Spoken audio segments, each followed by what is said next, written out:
Episode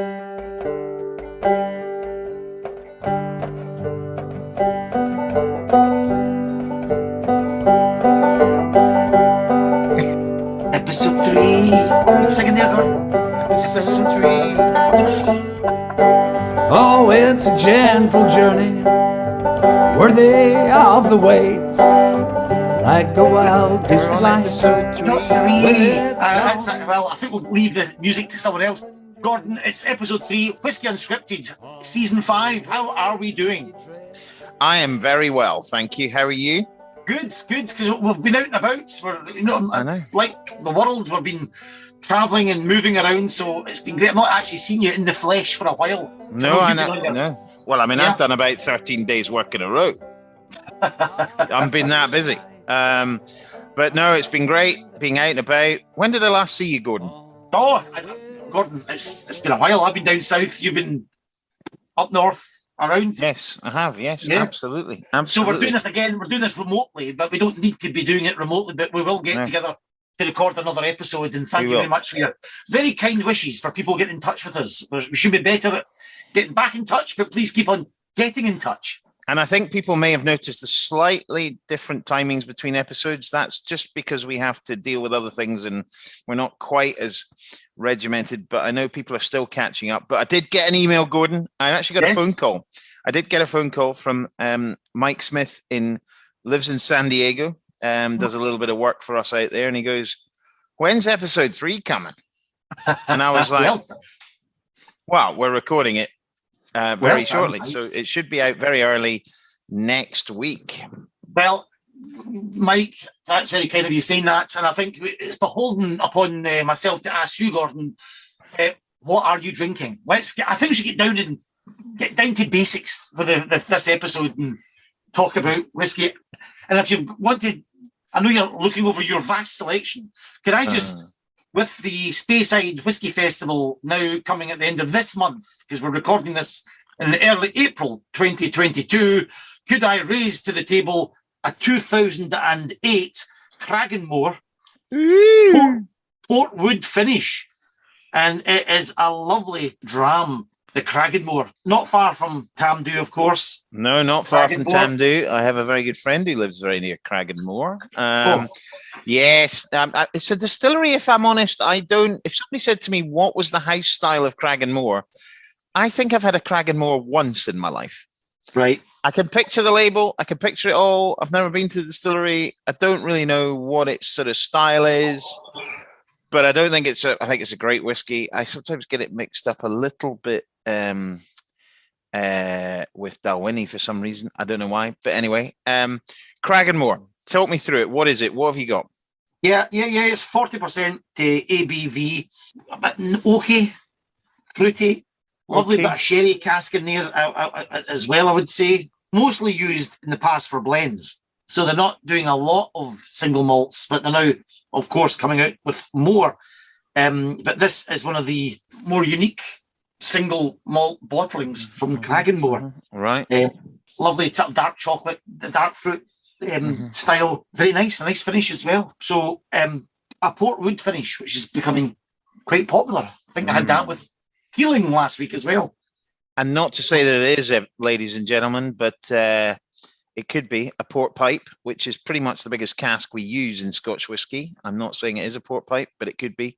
Port pipes are close to about 700 litres, massive casks. And we've done this in the past, Gordon, but just for students of whiskey, there are rules about the size of cask you can mature the whiskey in. Correct. I mean, it's absolutely, and it's really just to stop, you turning, for example, your sauna into a cask and filling it with new make. So 700 litres, got to be less than 700 litres to mature Scotch whiskey. So pretty much, you get some distilleries who use quarter casks, which, you can use 50-litre quarter casks, which is quarter of a bourbon cask. But if you look at certain distilleries, Lafroig is well known for using quarter casks. They're actually 125 litres. So they're quarter of a butt.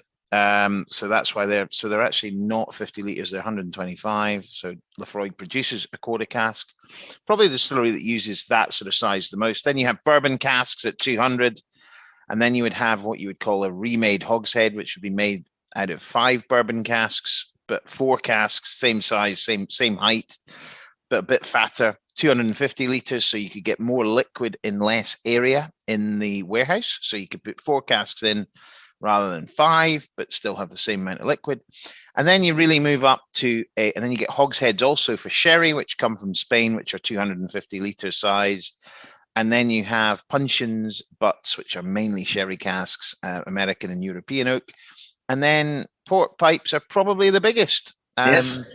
And that's the sort of range of casks that we use in Scotch. Any news, anything it's caught your eye in the world of whiskey? As I sip on my Glenallachie 15. Oh, here we go. Now, a lot of talk about Glenallachie 15. What's the chat? Well, look, Glenallachie has been producing lovely whiskey for sure. Glenallachie, Valley of the Rocks, Billy Walker driving the ship and doing a really good job. I visited Glenallachie in February, I have to say, while we were still sort of a bit more locked down than we are. Really nice. What I love about it, it's producing great whiskey for sure. Nice people.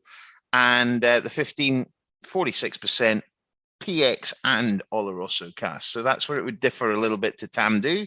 Tamdhu's only Oloroso sherry. Lovely whiskey, 46%, rich color.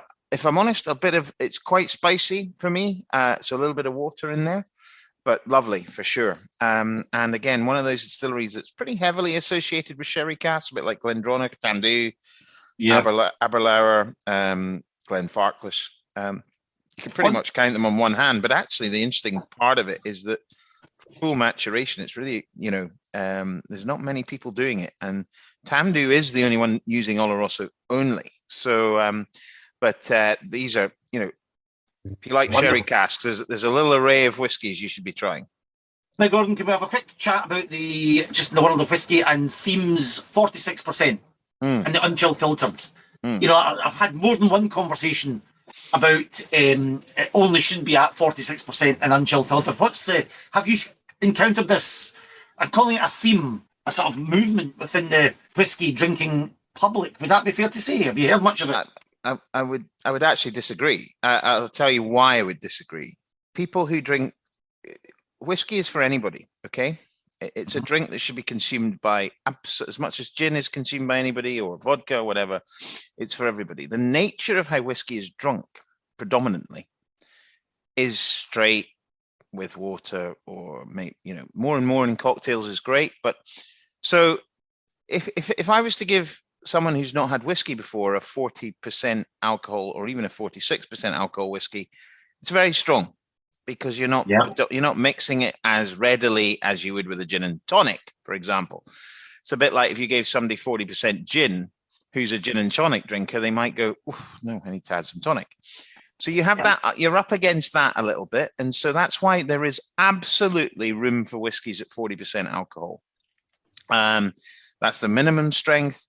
Whiskey needs to attract new consumers. It needs to get people to come and drink whiskey. So 40% alcohol is a valid strength to bottle whiskey for sure. And we do it with our 10-year-old at Glengoyne. However, there is an audience that really want to see 46% age statements, natural color, non-chill filtered. And these are your whiskey explorers, the whiskey people who know a bit about whiskey, have drunk it for a while and want to see whiskies at higher strength because their palate is more used to it. They're more used to it. And that's fine as well. But there is no, they're not mutually exclusive, And that's the key point. And we cannot, so people who want whiskies at 46, there's plenty of whiskies out there at 46. Those who are not particularly up to speed on whiskey, want to try it, want to explore it at a different level, plenty of whiskies at 40% and 43 and all the way up. You can drink whiskies at 60%. We produce whiskies at 60% alcohol. So, if I said to you, Gordon, you had a friend who really wants to get into whiskey, never really drunk whiskey before, are you going to give them a 46% whiskey or a 40% whiskey? Depends, doesn't it? But probably you're going to lean more towards a 40% as a starter. I'm just saying, not always, but maybe. Yep. That's very interesting, Gordon. Just in the news before we head to our interviews and what we've got coming up. Again, I just had a quick look last night over some of the whiskey news. Right. Early April 2022, and one of my favourite parts. I mean, you cannot look at the world of whiskey without another distillery opening up. I mean, it's just amazing. But a wonderful part of the country that I go to quite a lot is Northumberland. So can I just tip my cap to the whiskey news today that's saying Wooler, which is a lovely place in Northumberland, which is in the north-east part of England, is now receiving its first commercial distillery, and the stills are arriving. And what's the name of the town? Woler. Wooler. Oh, wow, brilliant. Yeah. Congratulations. So, it's just that lovely part. I know the Lake District just across to the west of Northumberland are already up and running, and this is another one. So it's just, wherever you look, there are new distilleries opening up. Fabulous. You can't have enough. And I think it's interesting to see, I think it'll be interesting to see where we are in 5 years, I think, with all these new distilleries. I think it's a great opportunity to produce really boutique style whiskies and things that make you a little bit different to the distillery down the road. And with the longevity that's needed in whiskey, not all of them, I think I've said this before, it's going to be challenging for some of them, but great to see, because whiskey is a long-term product. People are whiskey, or whiskey is people. So we're doing the A to Zs of people in the whiskey industry. We had a great gallop through A's last week. I'm hoping you might have one or two B's. I've been doing my research from history. I'm going to start with, I think, someone who, because of his approach and because of how he did it, he really is the ultimate historian of British brewing and distilling, and that is Alfred Barnard. Had you looked into Alfred Barnard? I had indeed. Sorry. Well, on you go. I mean, he is really. If you've not read his book, he really Whiskey Distilleries of the UK, really worth reading, because it really gives you a beautiful insight into the history of distilling in this wonderful country. Yeah, B for Barnard would be the number one in the A to Zs of the people in whiskey. We should maybe just keep this running throughout the episode, but first published in 1887. He was writing for the Harper's Gazette, which was a sort of trade magazine for wines and food and drink. And I don't know if it was his editor or himself, Alfred Barnard, by his photograph, looks quite an eccentric gentleman. A lovely jaunty hat on, and decides to take off. Maybe it's the spirit of the age, that Victorian never say die spirit. It gets in a carriage and heads up to Scotland and virtually travels through all of the land, 100 and something like 20 odd distilleries before the age of the motor car. And the book is an amazing documentation of the distilleries, the size of stills, number of washbacks. It's very prescriptive in his descriptions. But what is great is some of the descriptions of getting to the Isle of Skye, or getting to Jura, or getting to Islay, and it's a bit of the history as well. So it really is. And if I had a friend in Netflix, Gordon, I think this would be a wonderful series or a big movie. This eccentric Victorian having a challenge to get round Scotland and meet some characters along the way and get lifts from people in horse and carriages to get to distilleries, and for no other reason to just document them. It's an amazing journey, and I think it would be, from the makers of Bridgerton, come Alfred Barnard, the whiskey distilleries of the United Kingdom. So it is great. And just a final note on this chap. I come from a town in Scotland called Paisley. You may be familiar with the pattern. I've driven through it. And I dare say in the early 80s, you were wearing the pattern, with your cravats. Oh, yes. No, that was me, yeah. So Paisley pattern, Gerard Butler comes from but I did not know until I read Alfred Barnard's book. There was 2 distilleries in Paisley. One, really, Glenaford Distillery, hadn't heard of that. I've spoke to people in Paisley, they had never heard of it. I went to Glenaford, well, it was a school next door. Mine was called Staley Green in Glenaford, so I was only a few hundred yards away from this forgotten distillery. And it's also famous for Paisley Abbey. And I did not know until I read this book that right next to Paisley Abbey, a 13th century cathedral, basically, that there was a Saucil distillery, which was a What? grain and malt distillery. So it was making malt whiskey, but it was also making grain spirit as well in the 19th century. Did not know that. Saucil distillery next door to Paisley Abbey. Boom. Alfred Barnard. So it's a great book. And if you That's amazing. love a bit of history and love a bit of whiskey, you can do worse than... So that's a long answer for a bee, Gordon. Any other bees out there in the world? There are a few that I just... More of my peers, I think, this time. A couple that I just want to highlight. And any bees, if we don't mention you, it's not because we don't like you. It's just because we have only got limited time. I want to mention, firstly, Alex Bruce. It's his birthday the other day. Alex Bruce, friend of the show. Alex has, I think, done an amazing job at the helm of Adelphi and laterally Ardnamurchan. Fabulous guy to know, and a really, really, really, I think, done such a good job in how they've launched and done Ardnamurchan. Yes. In such a remote place as well. It cannot be easy, the logistics behind it, but So you're up there recently, Gordon? I was up there on holiday, but I passed by the distillery, and it really is at the end of a 30-mile single track road. I mean, genuinely, it's literally unbelievable. But another person who I've worked with who I think has been fabulous in terms of his approach and his ability to influence and talk about whiskey in the US has been Simon Brooking. He's represented Lefroy for many, many years. Very good friends with John Campbell, of course. And so Simon really has done a fabulous job in the US. Yeah. And Stuart Buchanan, who obviously is representing Benriach and Glendronach for Brown Forman, was former distillery manager at Benriach, I think. If you've never met Stuart, you will absolutely remember when you do. Fabulous gentleman and good man to know. How about you? Any other bees? I suppose the other one I just came across his name in this month's Whiskey magazine for winning the Icon of Whiskey Award for being the communicator of the year. That's Blair Bowman. Yes. And Blair Bowman is credited, I think, with coming up with, is it World Whiskey Day? Blair was effectively a student, I think, at Aberdeen. I might be wrong, and created World Whiskey Day. Wow. And I think he ultimately sold the rights to that. And he now has really carved a niche for him as a whiskey writer, influencer, advisor as well. So, but it's interesting when there's plenty of other bees, but I just want to sort of slightly go off tangent here because before you go off tangent, or just as I always think it's good for an anecdote and a digression. Have we got time for a quick digression? Absolutely.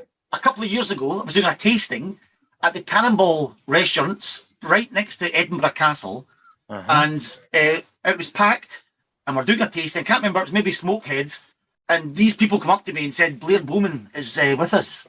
He's at the back, he's at the toilet just now, he's very proud of his beard. Could you take the, Mickey out his beard, just poke fun at it? And I was like, I've never met the guy, I know him very well, through. So I had to go up and say, it was World Whiskey Day. I think that was the reason. And I said, it's World Whiskey Day, and I believe the chap who started this all off has got a really ridiculous beard. I've never met him before, but it's hilarious. And of course, Blair didn't know I'd been set up. He'd been set up. But he took it very well, but he did stand up and shout. So these are the kind of little digressions and kind of little fun you get.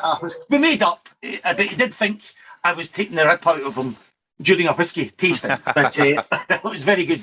He saw the fun side of it. So, Blair, as I said, Blair's done very well for himself, and he really, he's a bit of a influencer, as I said. So World Whiskey Day is in May, but it's interesting if we just go slightly off at a tangent. There was, and we've covered this before, but I'm just going to mention it. There was a whiskey festival. We'll come on to whiskey festivals generally, but there was one called Noord Netherlands up in Groningen at the weekend, and up in Groningen this about 12, maybe 13, 14 years ago, International Whiskey Day was actually formed, which is March the 27th, where we it's Michael Jackson's birthday, and Michael Jackson was a very infamous, in a good way, famous writer and person who really, I think, put Scotch whiskey where it is. And so International Whiskey Day is March the 27th. Every day should be a whiskey day, but and then I think World Whiskey Day is in May.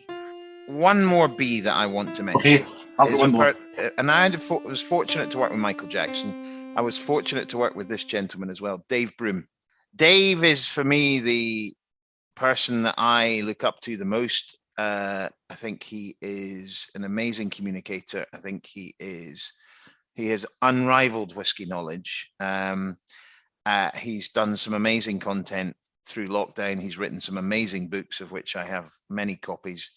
And I think Dave Broom has taken up the mantle of Michael Jackson. He really is, for me, the authority on whiskey. He really has a passion for it. He loves it. He loves a lot of our products, which is nice. But Dave, I think if you ever meet Dave, I think most people would agree, one of the finest gentlemen in this industry.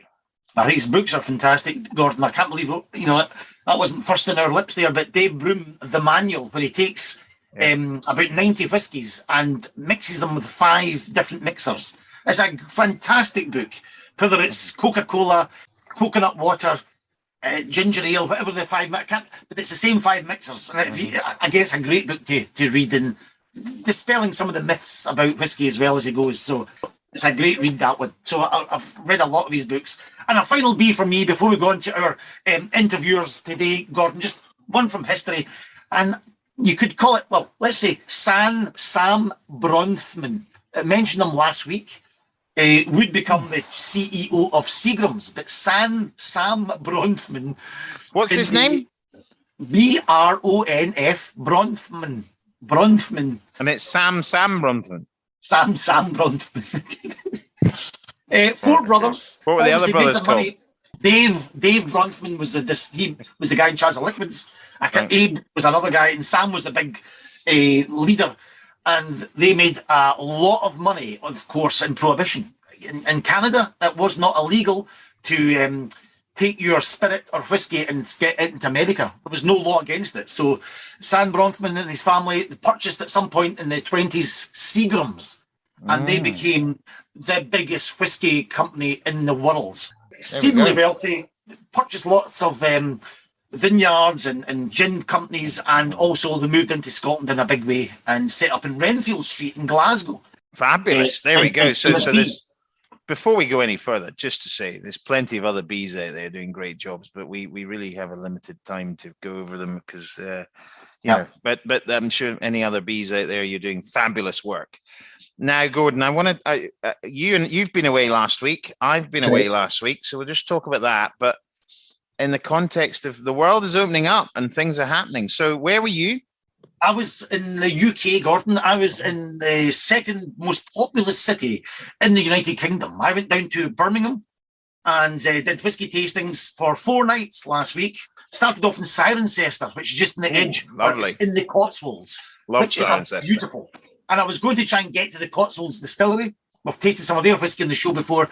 I didn't get time. We'll try and do that some other time. This is lovely whiskey, that English single malt. And then back to Birmingham, Bromsgrove, and yes, that's the accent, and Edgbaston. And I just wanted to get a feel for the whiskey scene down in the second city of the UK.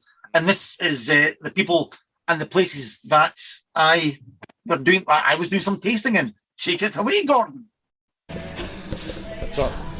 So here I am in Birmingham, Alabama. No, it's not. It's Birmingham. And we just come down from Glasgow to do a wonderful whiskey tasting. I think it might be quite nice if I just asked who you are and where we are. You've got such a beautiful accent, I must admit. I'm Phil. I'm the owner of Loki Wine.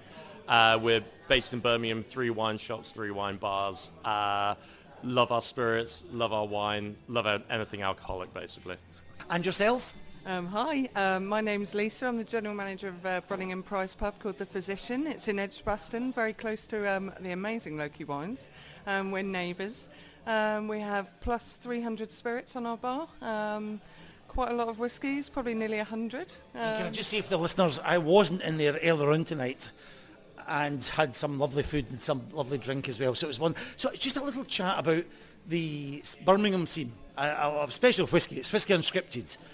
So how is the whiskies been consumed, and what's the thoughts about whiskey in Birmingham? What are you seeing? Yeah, we're definitely seeing a really big boom in whiskey at the moment. I think whiskey at some point started to feel a bit stuffy, but now we're seeing how vibrant it is, and as a category, it's actually quite exciting.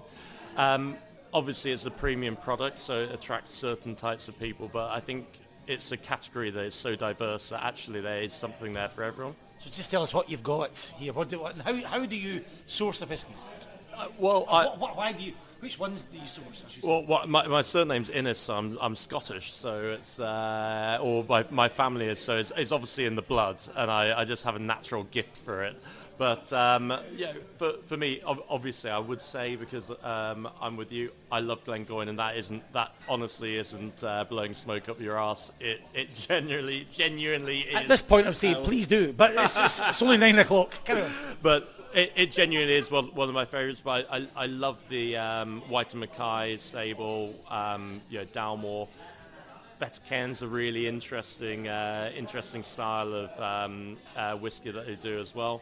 And then I'm not allowed to drink them anymore because my missus doesn't like it. But I love an Ardbeg. I love a Lagavulin, Lefroy as well.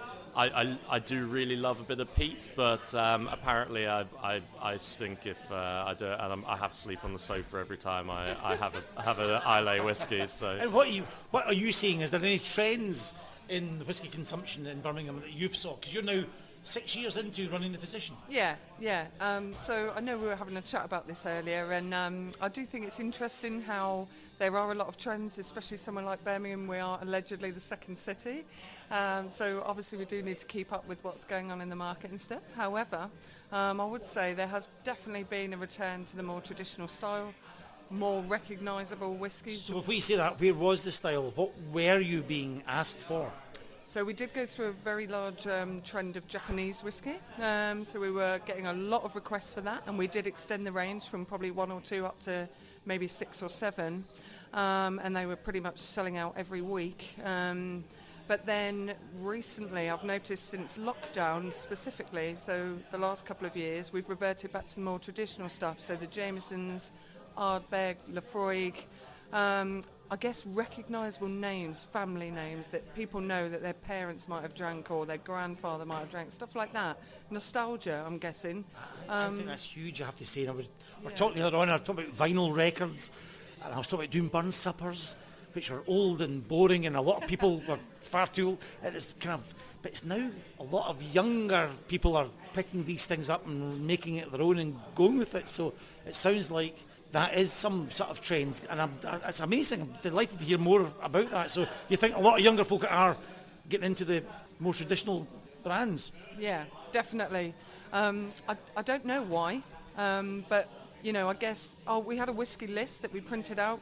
Give us some names, and we absolutely love whiskey in this show. Give us some brands and what's on there. So there's kind of too many for me to really, and there's no way I can pronounce half of them. You can, I definitely can't. But we had, our list was, I'm going to say 98 different whiskies from lots of different areas. So we had some Speyside stuff, some Island stuff, some Highland stuff. We had lots of different stuff. Weirdly enough, lots of blended stuff as well. So what do you say? Is it mostly single malt people are looking for? Or is it blends or blended malt? A bit of both. So weirdly enough, we've had strange things that I've not seen sell for years, like J&B. Weirdly, all of a sudden started selling. Strange, as I say, after lockdown though. Dalmore all of a sudden just took off. We've got the 12-year, I think we've got the cigar malt as well. I mean, we do have a lot. I mean, there's no way I can remember all the names. But definitely the more recognisable, the ones that people... So we've got Johnny Walker, we have the platinum, we've got the red, we've got the green, we've had the blue. We've definitely noticed people more interested in the black at the minute.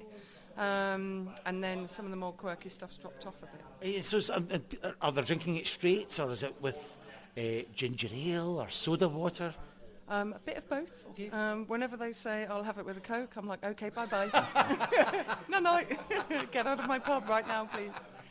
So yeah, obviously we try to, through staff training, we try to encourage the team to say, please have it neat or on the rocks. Yeah. Don't put stuff in it. Yeah.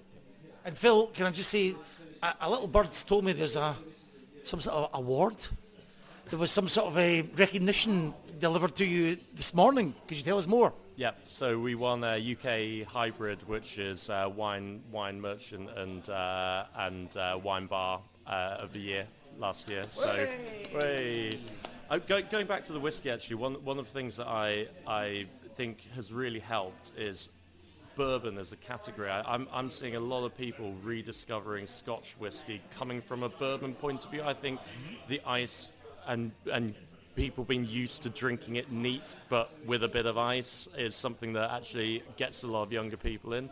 And obviously cocktails as well, old-fashioned stuff like that. People are finding their way into whiskey through that sort of thing. It's funny because we've talked about, and I've just done I think some people called it a wonderful whiskey talk tonight. Maybe I'm just exaggerating, but there's a great area you've got there for tasting. And I know you do wine tastings, in terms of whiskey tasting. The whiskey scene is strong in Birmingham. Absolutely. I think we're seeing such a strong scene, especially young people coming through, and I think it's only going to grow. And I think more bars are taking it seriously now. Obviously the physician does lots of whiskey, but they're actually very few and far between, and we're seeing a real appreciation of whiskey coming through, and more bars taking a risk, stocking more products, and getting it in front of customers. And I think that's the important thing, is getting the products in front of customers so people explore new things. If anybody's listening and want to do a wee trip and see some of the sites in Birmingham, it's not obviously go to the physician, but it's other places to enjoy a dram in Birmingham. Yeah, definitely. I think there's lots of places. It's definitely being embraced at the moment, especially by the customers and by the owners of bars and restaurants. That's great news for this podcast. Yeah, there are a couple of specialist whiskey bars as well in Birmingham at the moment, in Jewellery Quarter, and they're definitely worth checking. Really happening city in the UK. So listen, thank you so much. Thank you for joining us on Whiskey Unscripted. So, and just pretend I'm listening.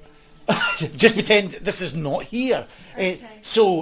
We are now in Bromsgrove, and I have got, would you mind telling me who you are and where we are?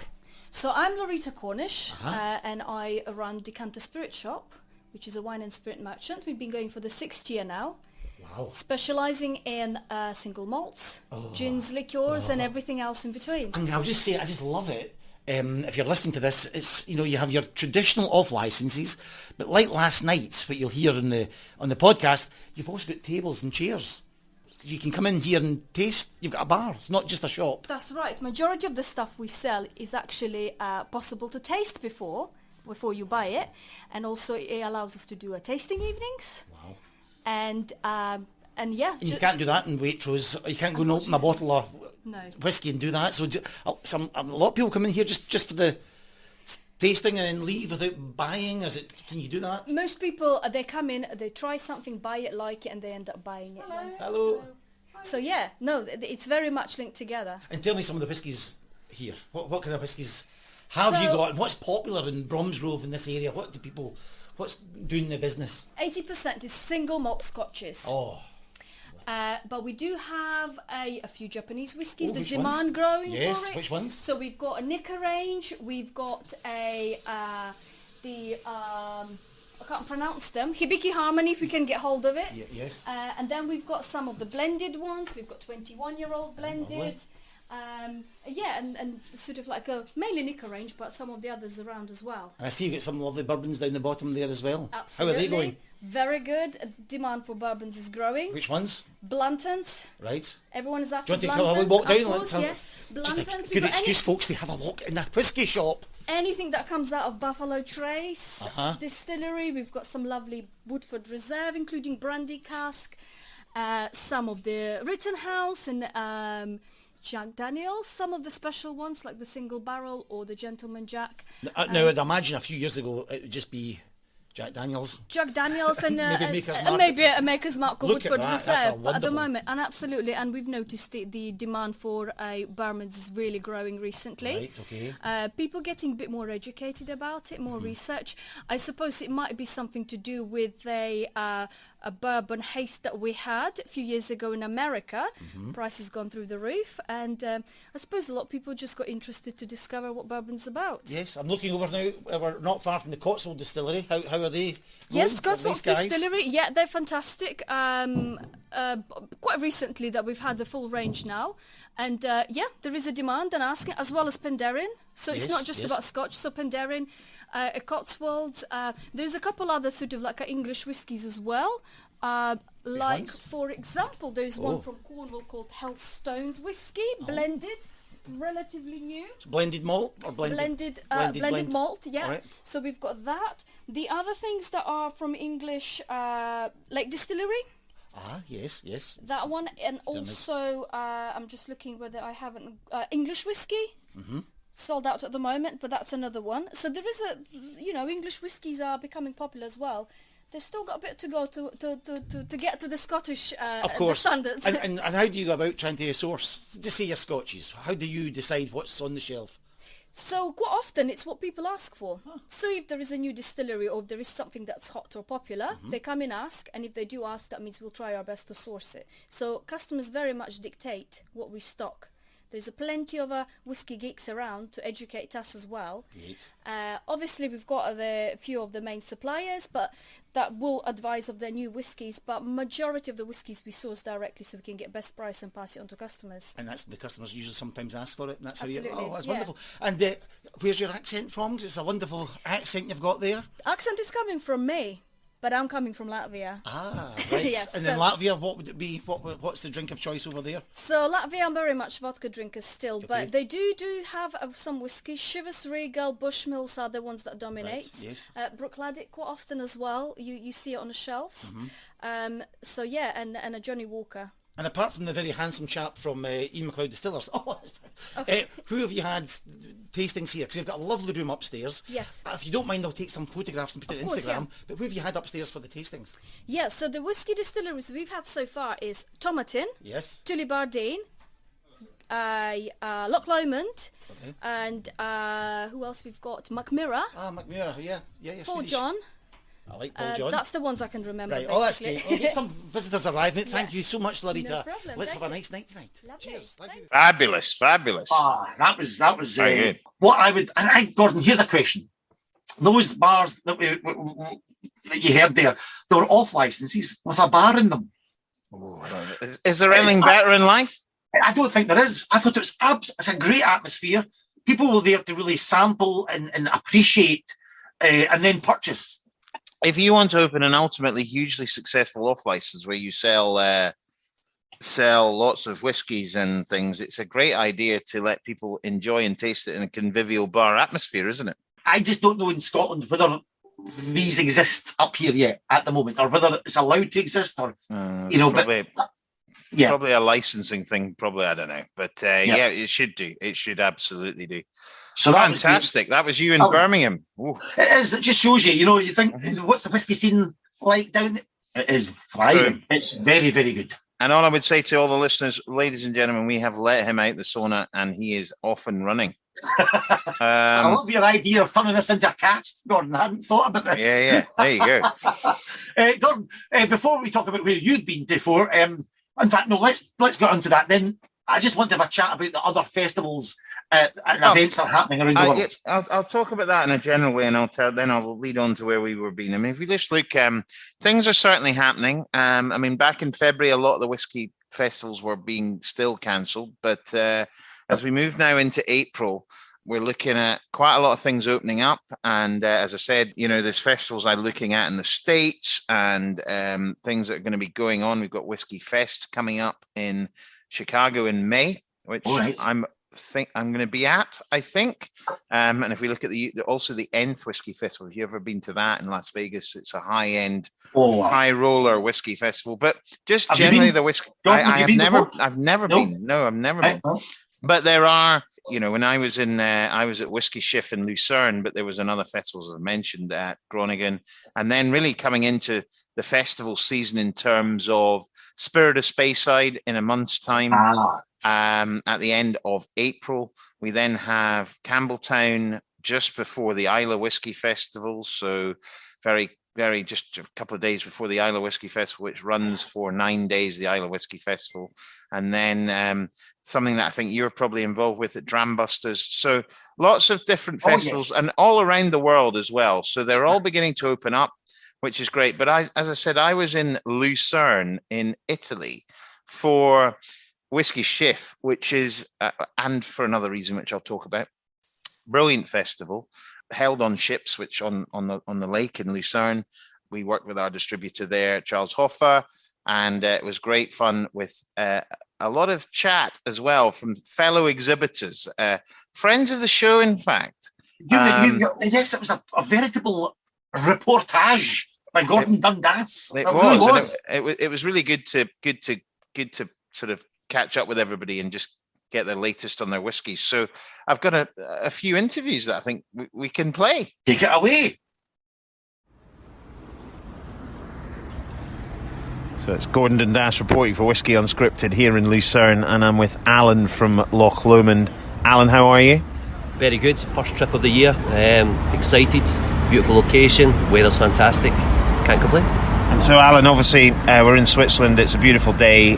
We're just a couple of hours before the show. How was the first night last night, Thursday night? How did that go for you and your products? Very good, because I think when you have a 3-day show, you don't want to peak too early. So I think it was a good number of people. Great brand awareness as well. Surprised how many people had tasted both Loch Lomond and Glen Scotia. But yeah, so it's really good feedback. Really happy with the first day. And you had a really stunning whiskey next door to you, is that not right? Debatable. No, I was lucky enough to obviously have Tamdhu next to me, which dug me out a hole a few times. Always nice to have a good whiskey next to us and a good offering. We're joking. And so, Alan, you're a sort of ambassadorial role. What does that entail? And we get a lot of questions about ambassadorial roles, people wanting to work out what it actually does, how they can get into it. You've got an interesting story about how you got into whiskey and then into your current role. Absolutely, my past's been strange. So I'm based in Scotland. I live in Paisley, and strangely I'm a boy who'd never touched alcohol until he was 26 years old, which is very unusual for that area. So he's made up for it since. I certainly have made up for it. But yeah, kind of fell into a sales role when it was based through travel retail. So the range of products you get in travel retail is incredible, and it really increases your confidence, but also your product knowledge as well. And then my past kind of indirectly taking me into an ambassador role. And as I said, it's a fantastic role because it's obviously predominantly based in Europe. Enjoying the travelling, it goes out seeing some amazing places, but it really is humbling to see your products in places that you would never even imagine, and being able to share a dram with friends. Because that we've got a nice little group of ambassadors going about different shows, and as I said, a really good community, and that's probably one of the biggest appeal for the job. And that's the thing also. I mean, if you think about, we're here in Lucerne. I know there's a big show in Holland this weekend as well, in Groningen.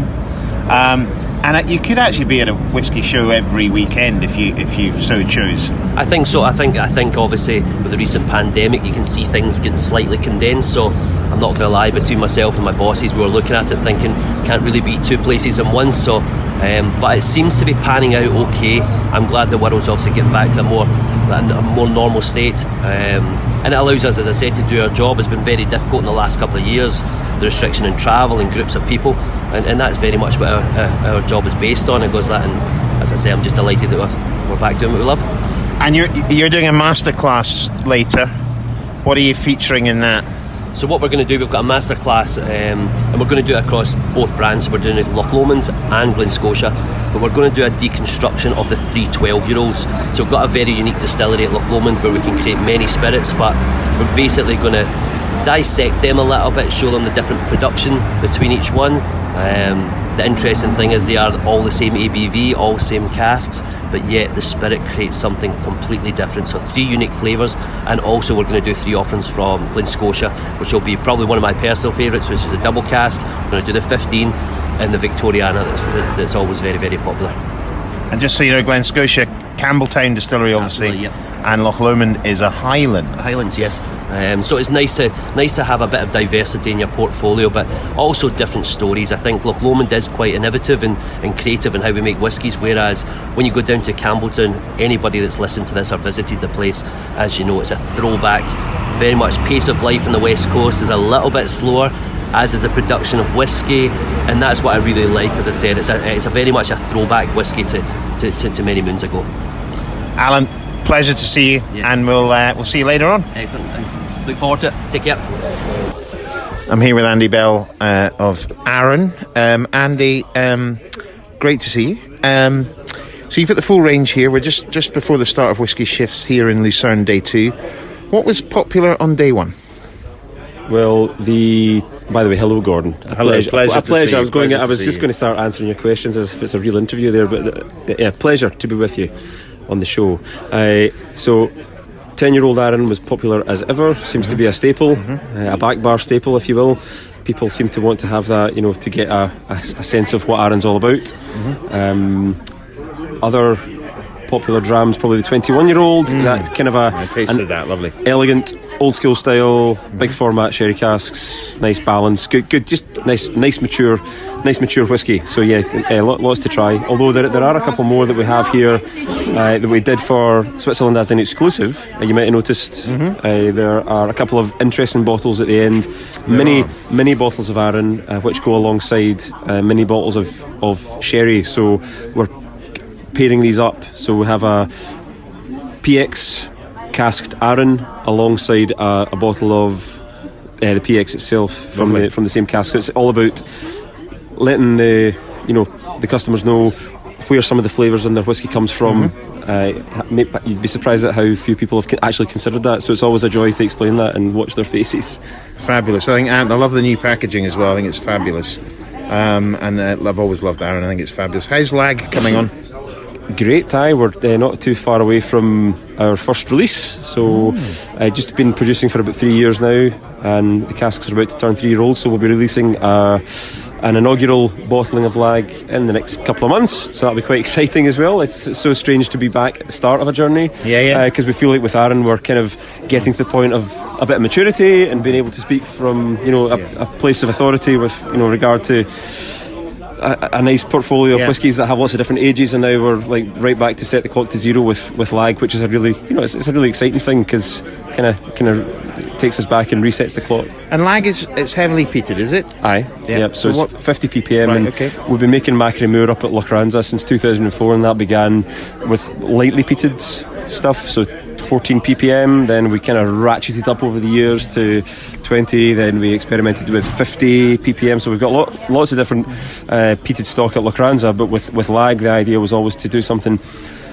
really island style, if you will, very heavily peated, more sort of agricultural in style, as is redolent of the south end of Arran, where all the agriculture happens, and the barley growing of yesteryear would have occurred, and because of that I suppose the distillation would have happened, and it's more of a kind of shot back to the past. So Fabulous. yeah, Lag is all about a more agricultural heavy style of island whiskey. And first release for Lag later this year.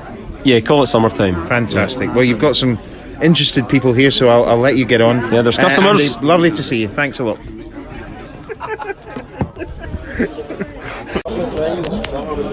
So I'm here with Rowan.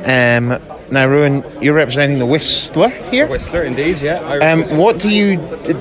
here you work in production, is that correct? Yes, I'm a distiller in Boann Distillery, which is part of the same company. So where's Boann Distillery? It's in Drogheda, which is about half an hour north of Dublin.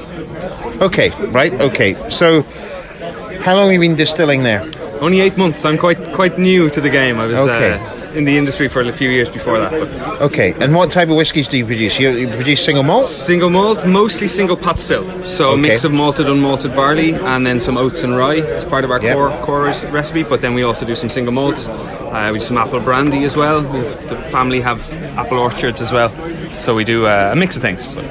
Sounds very diverse and interesting. And for those people out there, just to remember, In Ireland, you can create a single pot still whiskey, which is a combination generally in a very simple way of malted and unmalted barley. Exactly. Which in Scotland actually would be a single grain, but that's a category of Irish whiskey. It is, yeah, and it has to be distilled then in the copper pots. Yes, yeah, like it does. And you've also got some cream liqueurs here. We've been talking about them earlier. Yeah, which are made down in Tipperary, so in our Mary's side in Tipperary, various flavours. And which whiskey's been the most popular so far? I'd say it probably has to be the PX I Love You, which is a single malt. PX I Love You, I like that. Yeah, Nice. that's a little bit of a word play as well. So single malt, Lovely. Asian bourbon, and finished in Pedro Jimenez casks. So Fantastic. generally a crowd pleaser. Well, Rowan, thanks very much, and we're Thank glad you. to have you on Whiskey Unscripted. Glad to be there. Okay, so we're here during the show. I'm here with Bastian. Now, Bastian, we're standing behind Penderyn here. Obviously, Welsh whiskey. Yeah. And I think one of the things that I know about it, I don't know that much, but I know it's got a really high new make strength, doesn't it? Yeah, it's between 88 and 92% of alcohol. So that's not far off neutral grain strength. It's true, yeah. We use the Faraday still. It's a kind of hybrid still. So, yeah. And the wonderful Dr. Jim Swan was involved in Penderyn, wasn't he? Yeah, correctly. He helped us a lot. And so you've got some interesting bottles here. You've got a black bottle. You've got one that's gold. You've got the very iconic bottles, Penderyn. Exactly. The bottle you mentioned are the bottles from the Icons of Wales. Oh, right. So every bottle tells you a story about Wales. Fabulous. Yeah. And then we have the gold range. Yeah, you can see a lot of whiskey out of the bottle, so it's been popular. Yeah, it is. It is 46% of alcohol, non-chill filtered, no added color. And what I really want to know is how upset were you when the Irish bar was shut last night? Not that much because I am German. Fabulous, and great to see Penderyn here, and it is great whiskey. Perfect. Nice to see you.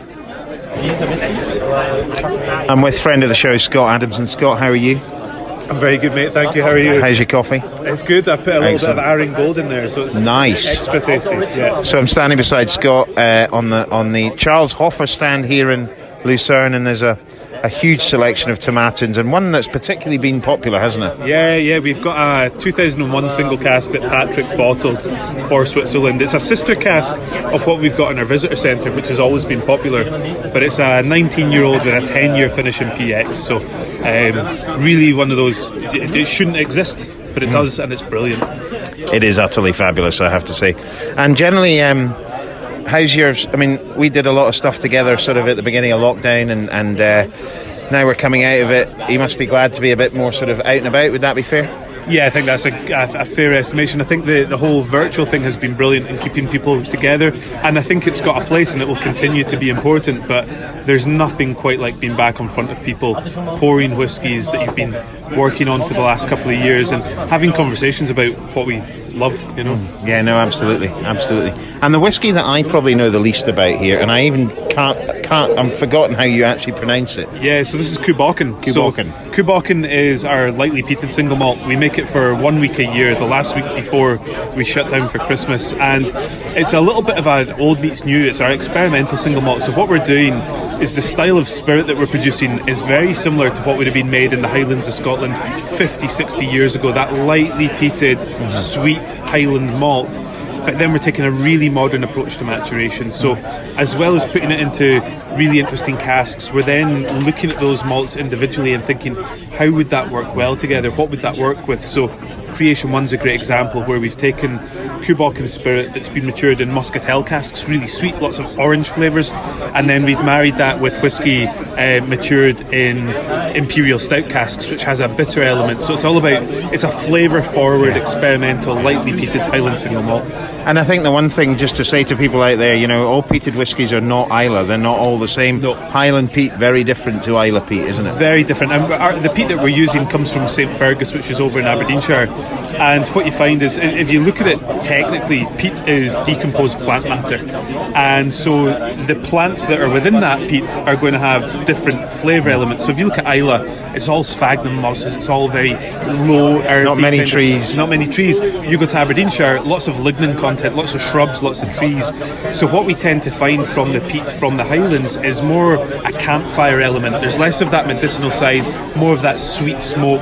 I remember as a kid walking into the woods where we're having barbecues or having a little campfire, and it's that lovely sweet smoke aroma. That's what we get coming through here. Fabulous. Well, looking forward to another 5 3/4 hours standing next to you.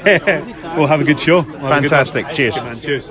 That's great. You know, we've got, you know, Scotch, Irish whiskey, great chat about Irish whiskey there. And, you know, great to hear from Scott and all those other guys, Penderyn as well. So, no, really, really good.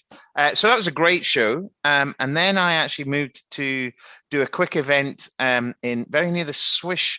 Was it very smart? It was very smart. Swiss-German border near Lake Constance. I was doing an event with the Whisky Botschafter, which is the magazine in Germany that means Whisky Ambassador. And we did a Glengoyne tasting evening. Now, it was brilliant, really, really nice in their sort of hotel. But I met this amazing couple, and she was 89. Oh, and they'd come from Lucerne for this event. He was 89. Sorry, she was 89. He was 87. They'd gone to Glengoyne in 1988. They've been married for 70, or been together for 70 years. And they sat and they listened to, they sat and they listened to what we talk about, and we ate great food. And I caught up with him at the end, and I said, he said to me, "That was absolutely fabulous, and your whiskies are gorgeous. Have you got any Glengoyne 25?" And the only whiskey we were going up to was the 21. No, but actually, so he goes to the bar. There's a Glengoyne 25 behind the bar. He opens it, pays for it, pours himself, decent measures of Glengoyne 25. That's what and him and his wife, he's the toy boy, he's the younger one. The two of them sit there, and I sit and just chat to them about, you know, they've lived in Lucerne all their lives. They'd love to go back to Scotland, but they feel they're a little old now. And they went to Glengoyne in 1980. I was still at school. Yeah. But he buys Glengoyne 25 regularly, and he's a huge Glengoyne fan. He thought he'd have a lovely evening. Just one of those magical couples that you're just like, fantastic, isn't this? Fantastic.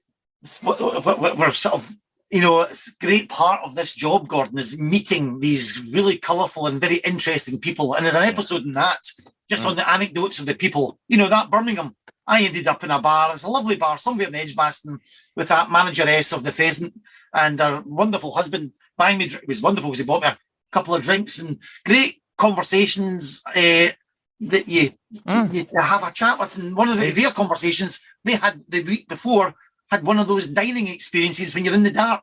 You're not blindfolded. The room's completely pitch black. You've got to fill your plates and then fill with the glasses, and you've got to eat blinds and drink blinds. You not get it all over your face. Yes. I do that even without the lights off. But, you know, so these are the conversations you have when you're out. And the guy at the bar come up and joined us, and he'd been at the Ice Hotel in Lapland. Earlier. So you get great conversations when you're out and about, and it's a wonderful story. I'd love to speak to these people to ask what was the distillery like in 1988, because Glengoyne, that's quite early in its distilleries of a visitor centre.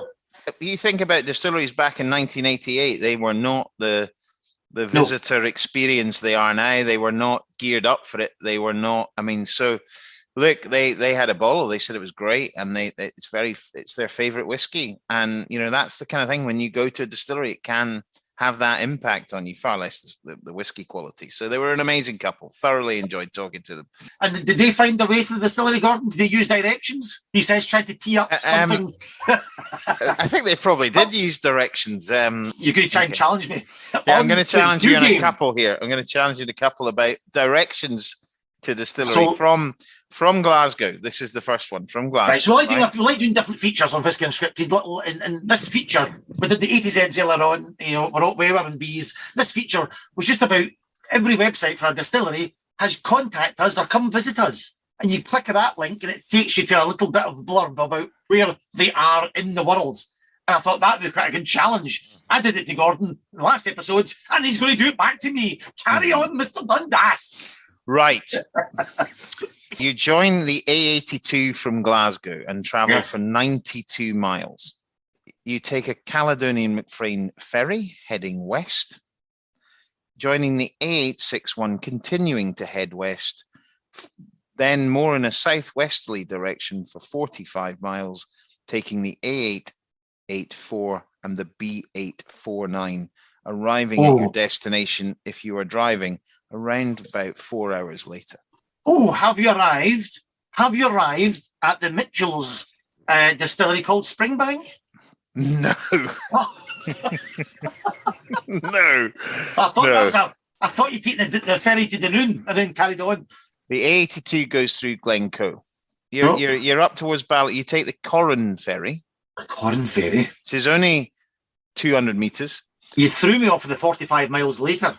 You then head west. So you're now actually... So you head west and then you head southwest. You're going to end up at Nickneen.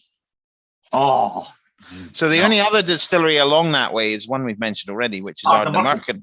But Nickneen is a little bit further south, opposite Mull on the Sound of Mull. So a little bit of a difficult one. Here's another one for you. I like this game, though. This is a good game. It's a great game. Play along at home, folks. Play along at home. So you're going to leave Edinburgh this time. Oh, right. Because I want to make sure So we're on the east. Yes. So you take the M8 out of Edinburgh, okay? Yeah. And you join the M9 heading north. And then you join the A9 at Dunblane heading north. You take the A82 exit to Green Loaning, continue past Ardloch Roman Fort to Mutt Hill, joining the A85 at Gordon's Motors Suzuki Garage. I know it well. It is. Well, that's why I mentioned it, because it's a solid name. Continue on the road, you turn right, you cross Barwick Burn, and then you turn immediately right and you've arrived at your destination. Oh, that's a good one. That is a good one. You're not far from Dundee's, further to your east. You're in that sort of Scone Palace. The ancient seat of the Kings of Scotland is on your west, and you're in that middle part. And I just wonder, it's a wonderful place, Mutt Hill. I just envisage all these Labradors and Collies all sitting having their cornflakes right now in Mutt Hill. He says, I'm playing for time. What's this? Do you want a clue? Yes, I do. Famous Grace. Is that how you get to Glen Turret? Yes! Famous Grace, obviously Michelin star now. And, we went that way, right? Yes, that's Glen Turret. So I'll give you 1 out of 2. Well done. I should have got the Green Loanings. That's the yes. I know exactly where you are. Mutt Hill. I was on the other side of the country there. Well, that's great. You can play that in your whiskey club. It's not a bad game. You know, you actually scotched it last week, so I think you're in the lead, Gordon. That's fine on this one. Fabulous. Well done, sir. Brilliant. Well, thank you, Gordon. I think that's us coming to the end of our episode. How's your Cragganmore? Really nice. Open up a wee bit more. Very nice. Oh, a lovely bit of cherry, a lovely bit of that fruitiness there coming through. And I always remember Cragganmore as we get to the end of the episode. I've talked about this before, the Dramathon, which starts at Glenfarclas and you ran to Ballindarloch, the first 10k. Then from Ballindarloch, you crossed the road, ran past Cragganmore, down by the side of the River Spey, and then you ran to Tamdhu. That was the second 10k over. In Tamdhu, up to Aberlour, the next 10k. Then from Aberlour, you ran on to Glenfiddich. What a wonderful marathon.